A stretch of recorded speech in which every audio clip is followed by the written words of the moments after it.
Hello and welcome to this free immigration help channel. Now usually on this channel I do videos that help with the immigration process, filling out the applications, answering certain immigration related questions, but today I do have something a little bit different, something a little bit special. I wanted to make this video for quite a while and it took me some time to put it together. It is about life in the United States of America for immigrants and how to be successful, and I've combined 8 different things that we're gonna talk about in this video that hopefully will help you to be successful in the United States of America. So let's get to it. All of these things that I came up with in these videos are from my personal experience, from experience with my friends and people who I helped to go through their immigration process, and just being in these immigrant communities and seeing how life is. And that brings me to the very first one, the very first point that I wanted to make, that will definitely help you to be more successful in the United States of America. It is learning the language. And the reason why I mention it, and the reason why it is the very first one, is because it is really easy. It is really easy to immigrate here in the United States of America and not learn the language, not learn English language.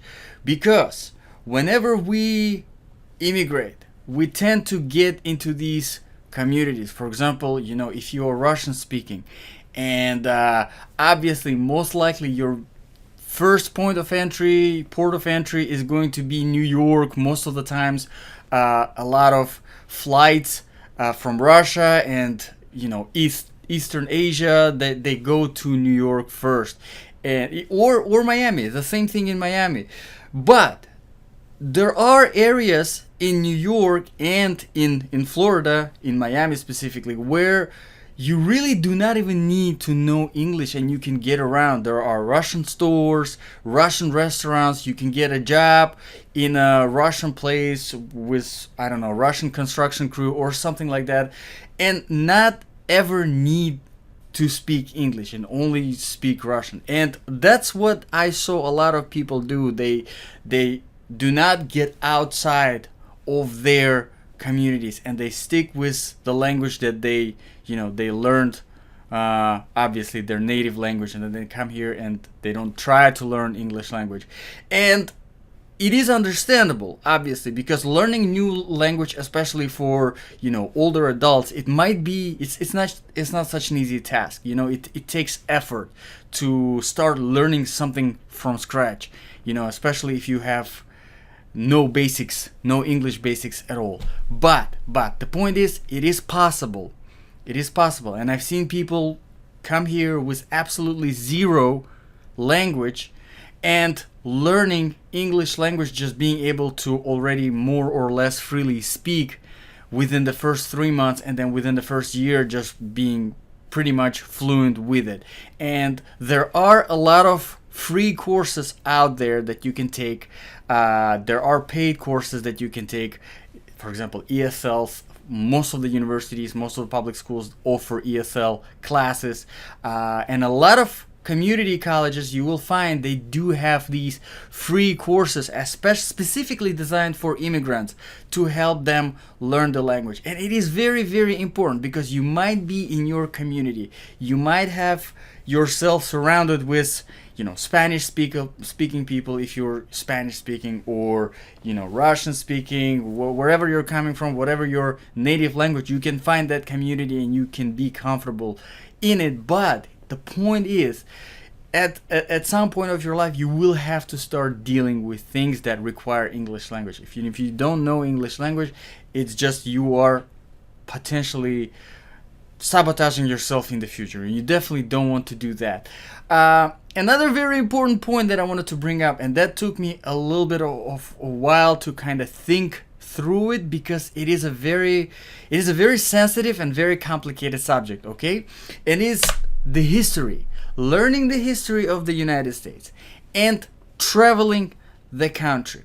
Here is the thing, because it's both a good thing and it also sometimes can be something, have that negative impact because of polarization in the politics of the United States of America. There are two big main parties, the Republicans and the Democrats, and both of the parties, they try to appeal to certain groups of people, and depending on where you go, depending which state you're in, you have more of an influence of a certain party.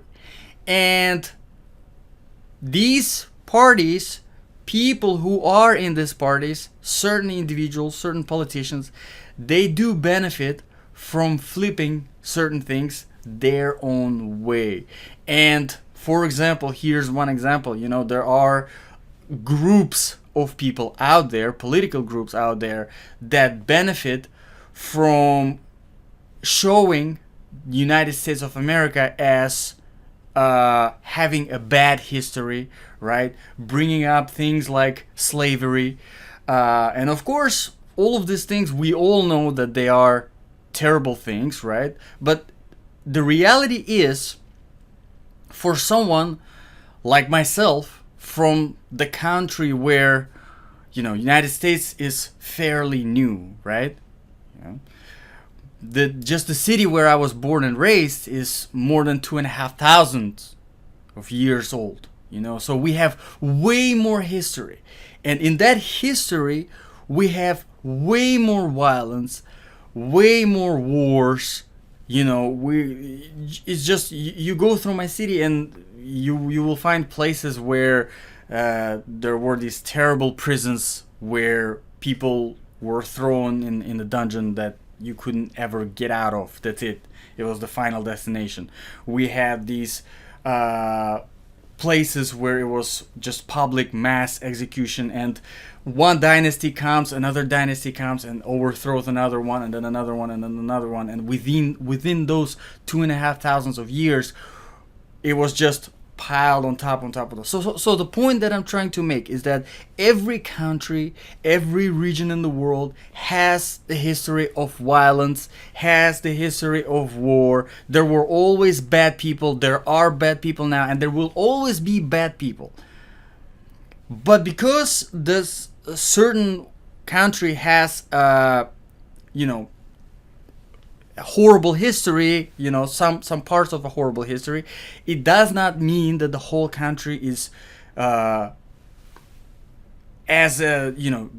generally bad, right? That everyone is bad in there, that it was always bad, that the whole ideology that it was built on is bad. No, that's not the case, obviously. And that is why it is important to learn the history, because at the end of the day, even when we're talking about the slavery, at the end of the day, yes, there were bad people who profited from slavery, from owning people.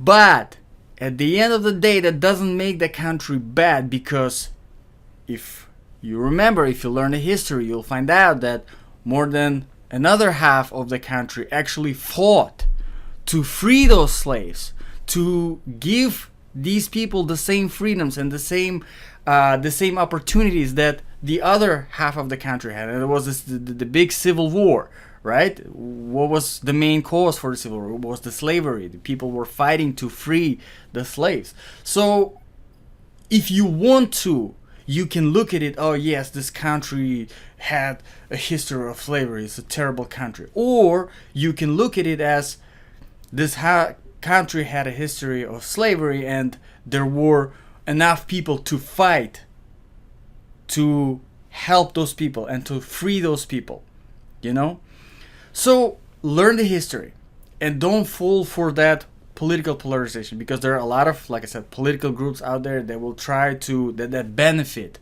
from that hate, from that fear that they spread by spreading things like like that. And travel the country, because like I said, the states for example, New York.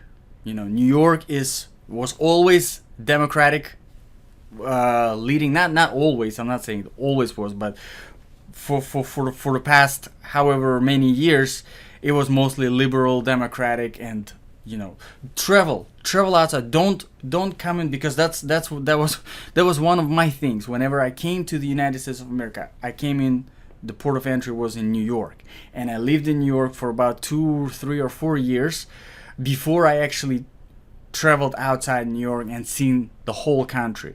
And it was just completely different everything, because while I was in New York, I was looking at it and I really wasn't a big fan.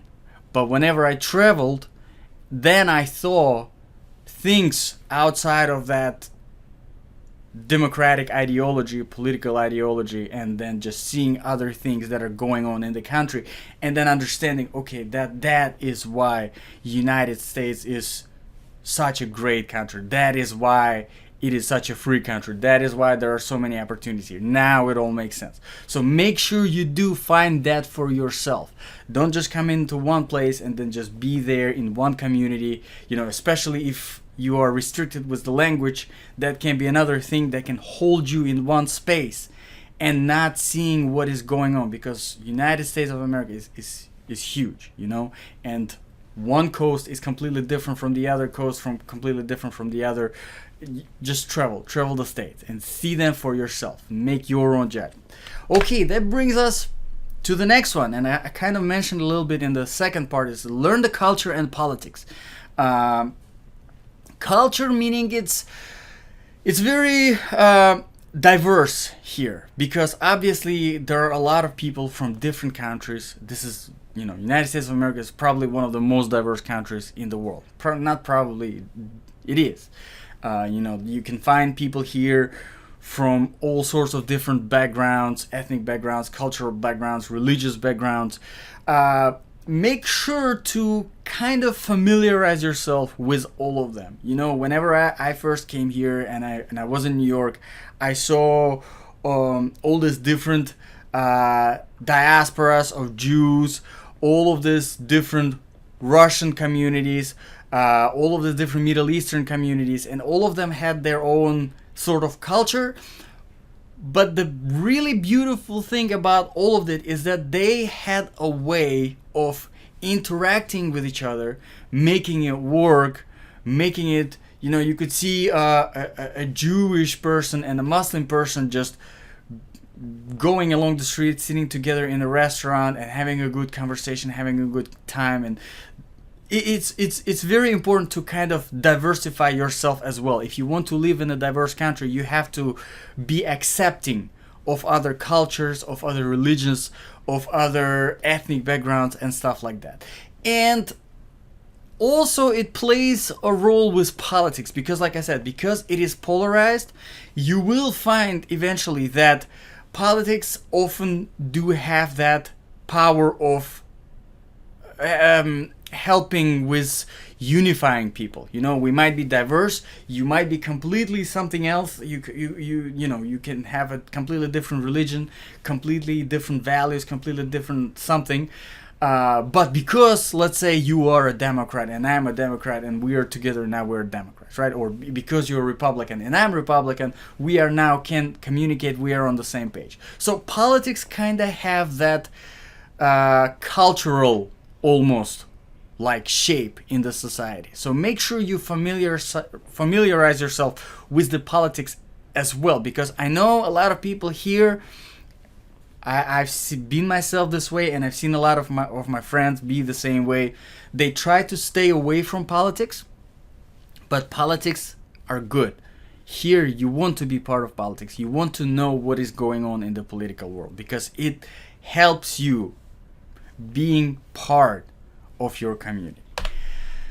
Alright, that brings us to next point number 4 is balance your values. Now, because I mentioned that United States is very diverse, obviously there will be a whole set of different values out there, different moral principles, different standards, right? Because whenever we grow up, right, what does impact the development of our values? Obviously, we have religion, right? We have our parents, the way they raised. We have our, society, our school. All of these things, they have certain impact on our values. So whenever you move to another country like the United States of America with all of these diverse values, it becomes a task. It is very important to find the balance for your own values, so that you are not as radical as you were before. And it can be very hard, especially for older adults. I've seen a lot of people struggle with it, especially religious people who come in here and they see that a lot of things are completely different. A lot of things are way more open than, in their own country, in their own religion, that their own religion allows, and then they have problem with it. But you have to understand that if you are making that move, it is you who are making that move. You cannot do something yourself and not take responsibility for it yourself and then blame the society or blame the culture. No, that's not how you do it. And also, you cannot force your own values on somebody else. You cannot force your own values on the society. Now, you can have a positive impact. It doesn't mean that the society is perfect. It doesn't mean that the things are happening around you aren't bad things, right? If you have certain moral values and you see that the things that are happening are not good, you can make an impact, a positive impact, a good impact. But the only way you can do it is if you find that balance. If you can apply the values that you have to the society that is here, and the only way you can do it is through that balance. So very important. Be prepared for that. It's one of those things that impact that cultural shock, they call it, right? Whenever you grew up in one place and you never seen anything bad, and then you come here and then you see something that is bad in your eyes. It's not bad here, but it's bad in your eyes, and you have that cultural shock.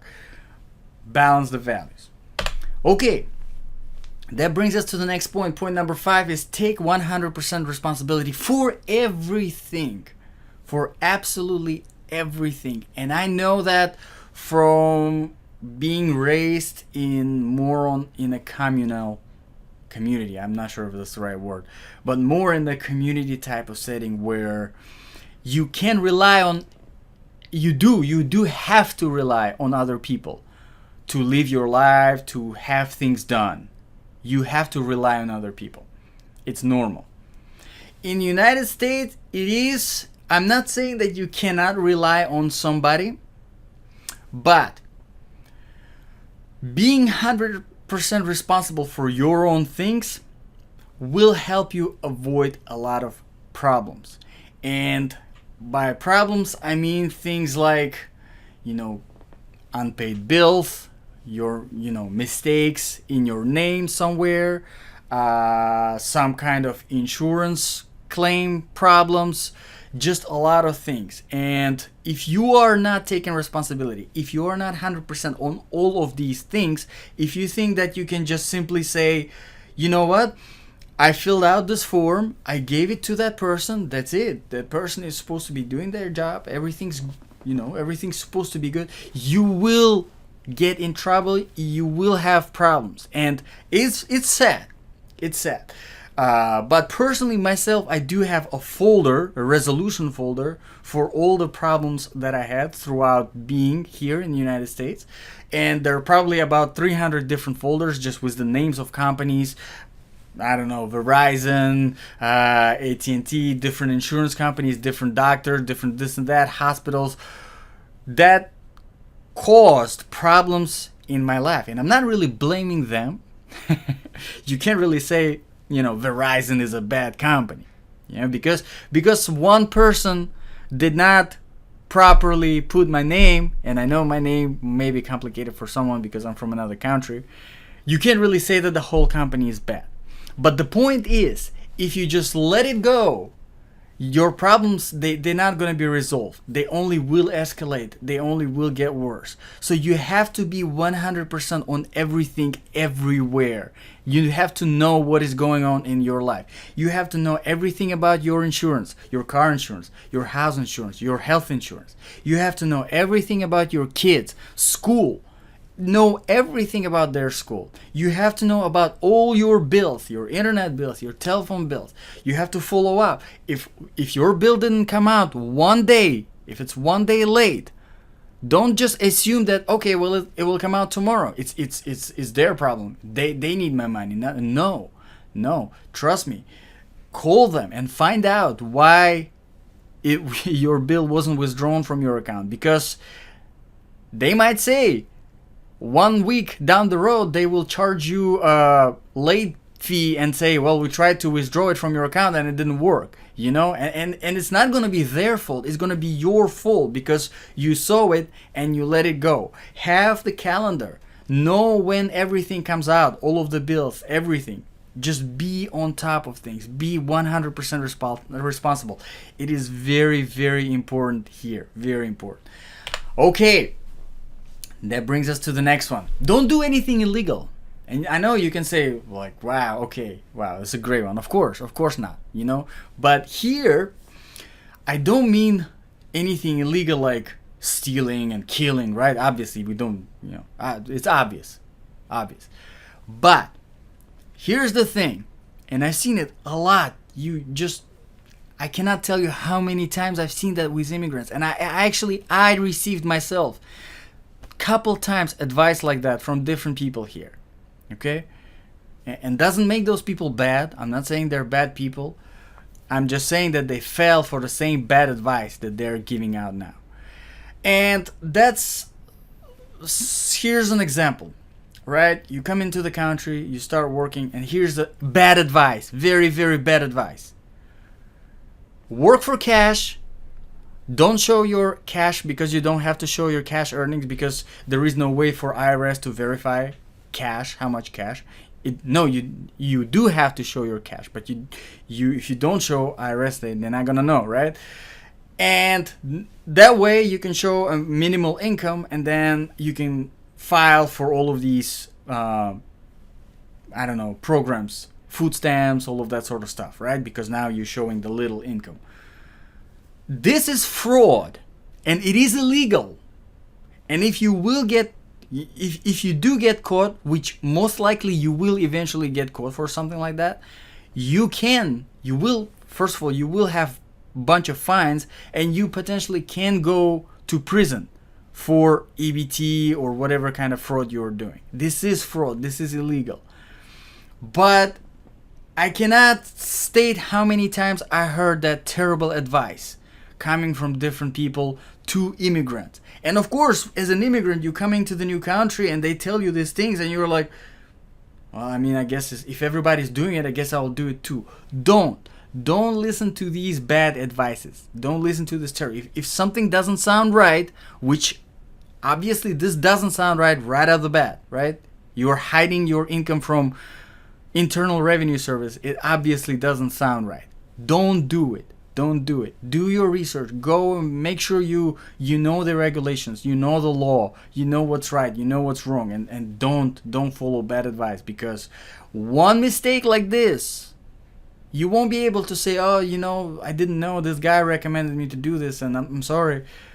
That's it. Your life is ruined. And for what? For absolutely something that just and I kind of mentioned that a little bit in my video on immigrant and taxes, why it is important to file taxes, why it is important to show all of your income on the taxes, because it makes you grow as an individual in the eyes of the IRS, right? Because it will help you eventually, buy a house, buy different things, stuff like that.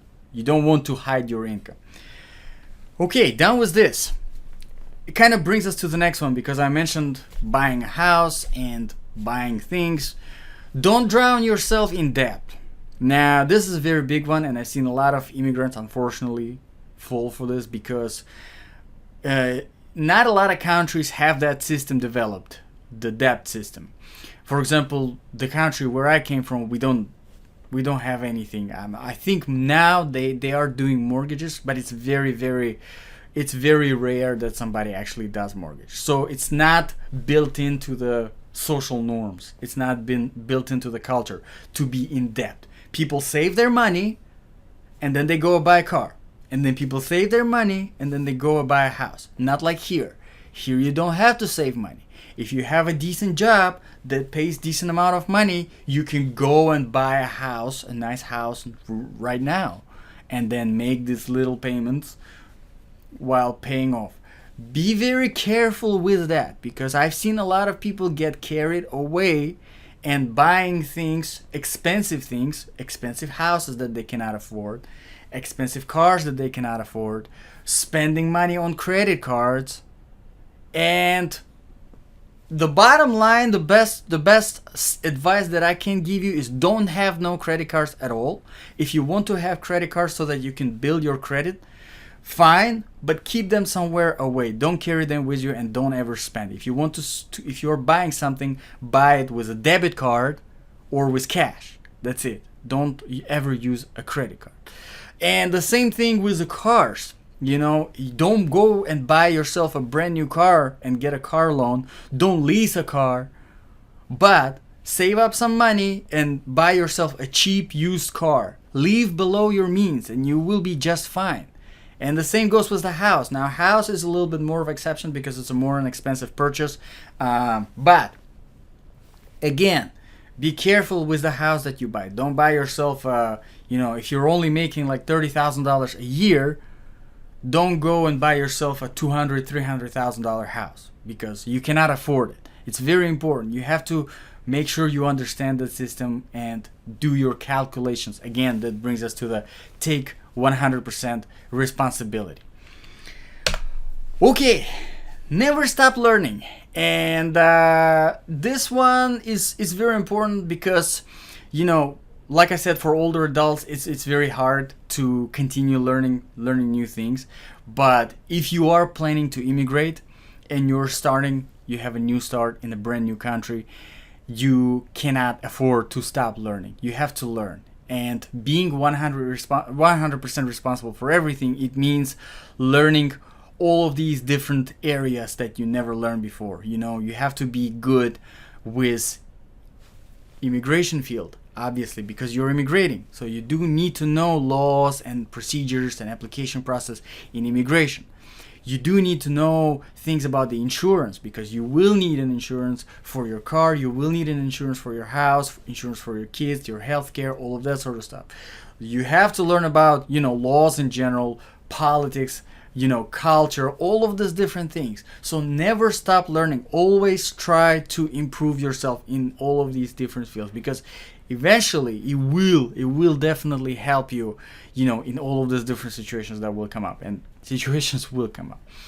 Okay, and the very last one that I wanted to bring in is save and invest. Now, this is where this whole opportunity that this country has comes into play.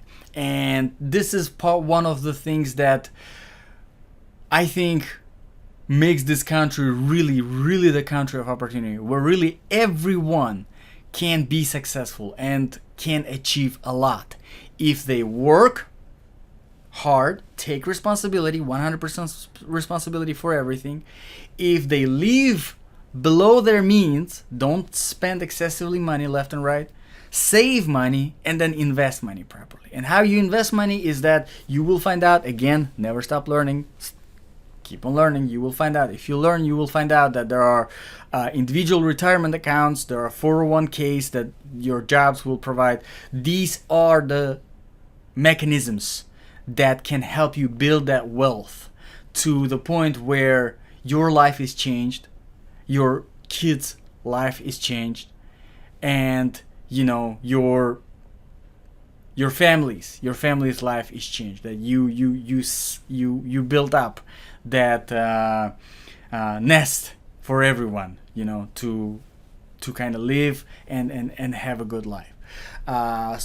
Learn more about it. Never stop learning. Don't drown yourself in debt. Don't do anything illegal. Obvious, but so many people fall for this one. Take 100% responsibility, balance your values, learn the culture and politics, learn the history, travel the country, and learn the language. I really hope that this video will help you to kind of understand more and to guide you a little bit more towards success. Like I said, I do really look forward to getting some comments from you. Start a discussion in the comments below, and if you have any requests for videos, definitely let me know. I will be happy to address them. Thank you very much for watching, and I'll see you in the next video.